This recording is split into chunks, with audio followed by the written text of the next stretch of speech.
Hello, everybody. This is Gerald Salenti, and it's Wednesday, January 29th, 2025. And we have with us again a man of men, someone with real heart and soul and spirit of what used to be called America, when there was a thing called the Constitution and the Bill of Rights. We got no rights anymore, and rip up that Constitution. I'm in charge. I'm the president. I'm whoever. We have Judge Andrew Napolitano with us today again. And Judge, thanks for being here. And you have a very important article coming out. We have the new Trump administration that's taken over. And do you think we're going to lose more of our rights, or is he going to give them back to us? You know, Gerald, good morning. It's always a pleasure to be with you, as you know, no matter what we're talking about. One of the few decent things that Joe Biden did in his presidency was to prevent the government from buying and to prevent an Israeli company from selling anywhere in the United States something called zero-click. Zero-click is insidious software that allows the owner of it or the possessor of it to gain access to your mobile device, your desktop, your laptop, your mainframe, without tricking you into clicking onto a link. It is the most intrusive software on the planet, and there is no known way of identifying it. Stated differently, if somebody has zero-click and has your ID number, they can download the entire contents of your digital device without you even knowing about it. When Biden learned that the FBI under Trump had purchased this, he ordered them not to use it. He told Congress, he did exactly the right thing. Congress called Chris Wray in, then the director of the FBI. He said, well, we didn't buy it to use it. We bought it to see how it worked. Nobody believed when he said it, but the FBI agreed not to use it. The Israeli people wouldn't take it back. So the FBI, you ready for this? It sounds like Tony Soprano. The FBI stored it in a warehouse in New Jersey, where it's still there. Fast forward to Trump's reelection. It's the tail end of the Biden administration. The Biden people want a ceasefire deal. The Trump people want a ceasefire deal. Biden wants to take credit for it. Trump wants to take credit for it. He sends Steve Witkoff, his billionaire real estate developer buddy from New York, who he says is a great negotiator. And bingo, there's an agreement. Well, there's an agreement. There's also a side agreement, not reduced to writing.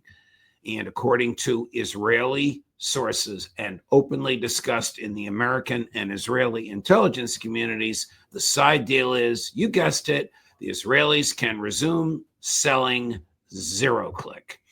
Well, it's hard for me to imagine that a president who was victimized by warrantless spying by the FBI before he was president, by the FBI while he's in the White House, is going to unleash this warrantless spying on the American public. But that is what's happening. You have an article coming out tomorrow, A Republic of Spies. And of course, you're right about this. And about the deal that he made with Netanyahu. And you go on to discuss that this was never a part of America until after World War II. We did not engage in spying except during wartime, which is perfectly understandable, absolutely constitutional, and certainly legal when we're spying on the enemy.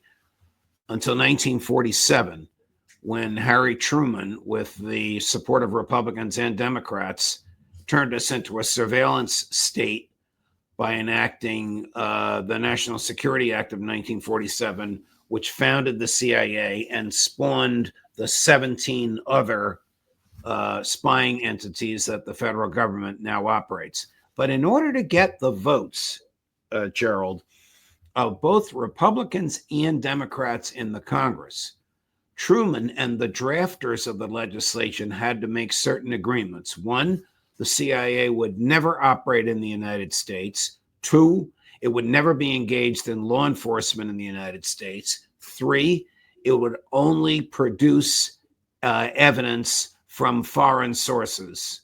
And four, it would never be physically present in the United States. All four of those have today been violated. The CIA is in your kitchen. I kid you not. When he was the director of the CIA, David Petraeus, gave a speech boasting about how effective CIA spying was on microchips in microwaves and dishwashers. And an agent for the CIA who was listening to the speech, furious about what they were doing, taped it and revealed the contents of the speech. So we know the CIA is in your kitchen. We also know from two governors to whom I spoke that they told me that the CIA was located in their state houses, and the CIA people in their state houses told them we're in all 50 state houses. So the culture of spying is so endemic to the American government today, so contrary to law, so contrary to the Constitution, so violative of the Fourth Amendment. Everybody does it, even the present president, who was egregiously victimized by this spying before he was president and during his first term. That's where we are today, Gerald, and that's why I wrote this column. You know, it's disgusting what's happened. You mentioned that guy Petraeus. How about betrayed us? That's what he should be named. David betrayed us. An arrogant piece of crap as far as I'm concerned. This is a slime ball. The same guy that was the brought over there by Obama, the Nobel Peace of Crap Prize winner to Afghanistan. Right. The Afghan troop surge. Right. And he was the head of it, bragging about the victory that they were going to have. That little lying piece of scum. Well, David betrayed us. Yes. That's who he is. Yes. I'm sure he lived to regret to give that speech. In fact, 6 months later, he was no longer the director of the CIA, but it was very, very telling what he inadvertently revealed. I mean, when I wrote a piece about this back when he said this, it was called, "Is the CIA in Your Kitchen?" People at Fox thought I was crazy. What do you mean it's the CIA in their kitchen? I said, did you read the piece? No. Well, read the piece, because they're in your dishwasher and your microwave. Not, of course, physically there, but digitally there. Why do they need to be there? Why does the CIA need to know about the conversations that you and I and everybody watching and listening to us now have in our private homes? Why does the CIA know what conversations state governors are having? This one governor, I can tell you who it was because he's told the story. It was Jesse Ventura. His first day in office as the governor of Minnesota. Yeah, he's a good guy. His assistant said, "There's somebody here wants to see you. We don't know who he is. He's got an office in the basement, says it's private." Ventura says, "I'm not afraid of him. Bring him in." You know, he's not supposed to see anybody alone, but this guy comes in, says, "I'm here from the Central Intelligence Agency." Ventura says, "Get the F out of here." And the guy says, "Okay, I'll leave, Governor, but my replacement will come and he or she will not introduce him or herself to you, and you won't know who it is." Yeah. So it's probably better off that you know that I'm here and know who I am. Are you guys everywhere? Well, we're in the other 49 state houses as well. Now, he told that story to me on air, so it's obviously public. I don't want to tell you who the other governor was, but he told me a similar story as well, that this other governor is no longer the governor of his state either. But it just shows you what has become of this country. And even though we have a president who was victimized by it, he still goes along with it. Why? The CIA must have, the intelligence community must have such dirt on people that everybody's afraid of it. Justice Scalia told me that the government was spying on the court, and he knew that every phone call he had, and he once said to me, including the one I'm having with you now, Andrew, it was being listened to by the feds. You know, when you look at this, again, what it costs us, since 1947, probably several $1 trillion in investing in these crimes. That's another thing, Gerald. The Constitution says no money shall be spent from the public treasury except that which is approved by Congress and recorded in a public journal. Try to find the public journal that records what the intelligence community spends. You can't find it. It doesn't exist. And look at the great accomplishments that they've achieved. Name me one. Name me one that the NSA, Homeland Security, CIA, tell me the great achievements that they've made. In order to answer that question, the FBI engages in stings. They find these loner dopes whom they persuade to think that they're going to attack the government, and they give the guy talcum powder and he thinks it's an explosive. And then they have the cameras ready from the local television station and they swoop in the last minute and they save this guy from igniting the talcum powder, and they claim they've saved the day. This stuff is farcical, and they do it over and over and over again. I don't know if Trump's nominee, Kash Patel, is going to allow this to continue. I hope he stops it. Before he was the nominee, he condemned it. Again, there was someone that happened over here in Newburgh. Remember that one? It was something like that too, where they set the guys up. Innocent guys. They gave them money. And then they make a big, again, they've accomplished nothing.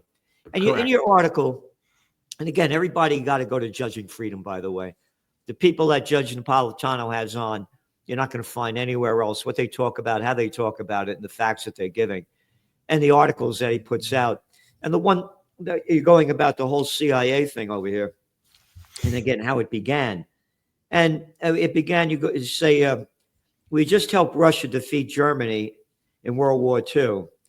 And our Russian ally, which was bankrupt and had lost 27 million troops and civilians, suddenly became so strong it needed to be kept in check. And you go on to say how, they began this thing, and Truman in 1945 bombs away over Nagasaki and Hiroshima. One of his targets was a Roman Catholic cathedral. And, I'm thinking about this, about how they taught us to hate the Russians. And again, nobody, when you think about it, America won World War II. No, it was the Russians that defeated the Germans first after they killed almost 27 million. Right. And it was both of us, both countries together. But you remember when we were kids, how they taught us to hate the Russians? They had us hiding under a desk.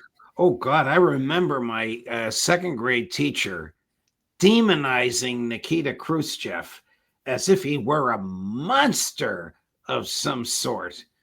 And all he was trying to do was to keep those American missiles out of Turkey aimed at Moscow. Never heard that in the press. I didn't know about that until many, many years later. Remember they had us hiding under a desk?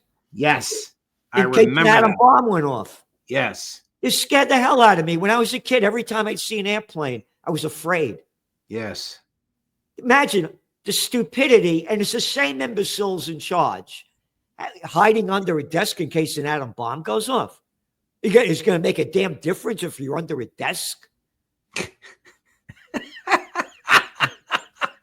We shouldn't laugh, because this technique imbued in generations of Americans a visceral hatred for Russia, which now manifests itself in things like $260 billion of military equipment wasted in Ukraine, and 750,000 to 1 million Ukrainian young men slaughtered because of this type of hatred. Yeah.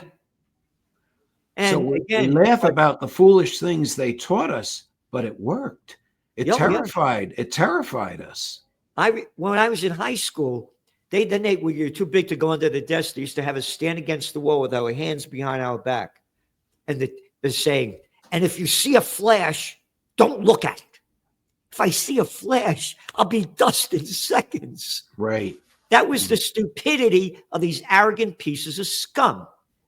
And they just keep selling more and more hatred. But you're talking about the Ukraine war.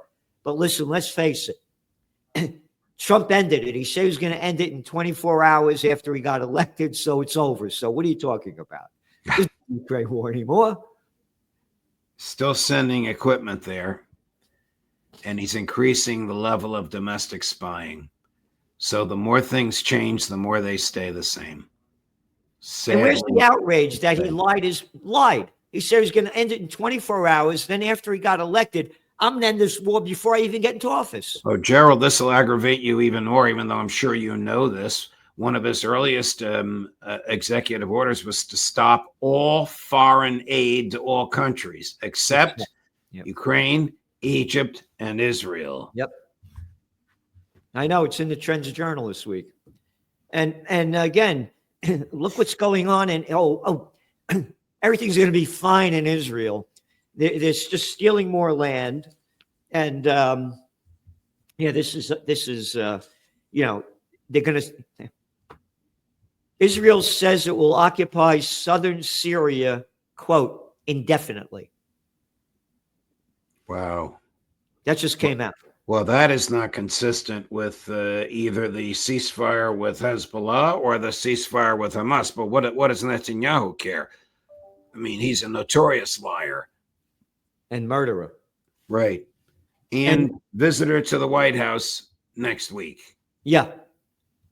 Oh, by the way, they also said in one of the articles I just read this morning that, and I'm totally supporting of it, Trump says to get all our American troops out of Syria. That would be great. Oh, but how are you going to steal the oil if you don't have the troops over there? You got to correct. But again, this whole thing in Lebanon, they've killed, by the way, since the ceasefire, they've killed over 100 Lebanese people, and they're not allowing the Lebanese to go back into southern Lebanon. Israel's not. I don't know how this is going to end because Trump is beholden to that Mossad asset, Miriam Adelson, utterly and totally beholden to her. I mean, she was seated right behind Hillary Clinton on the dais at Trump's inauguration, and Trump himself chose who was going to sit on the dais and where they would sit.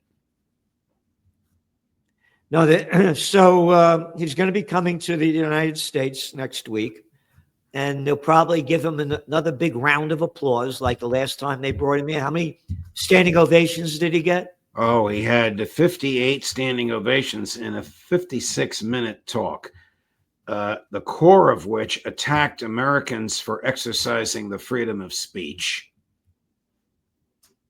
So, well, we'll have to see where this is going to go, and hopefully, it'll go in the right direction, but I don't think it's going to. I think Israel's just going to keep ramping up this war, and I'm concerned that Iran is next on the ticket. And if that happens, it's going to be, it'll be horrible. Agreed. Agreed. But we'll keep monitoring it and keep talking about it. Okay, Judge. Thank you so much for being on. Thank you so much for all that you do. Remember, everybody, go to Judging Freedom, because this is a man, the judge, that knows the facts, gives them to you, and the people that he has on. Two of your biggest admirers today, Phil Giraldi and Colonel Douglas McGregor. Oh, yeah. Give him my best. And thank you again, Judge. Thank you, Gerald. All the best.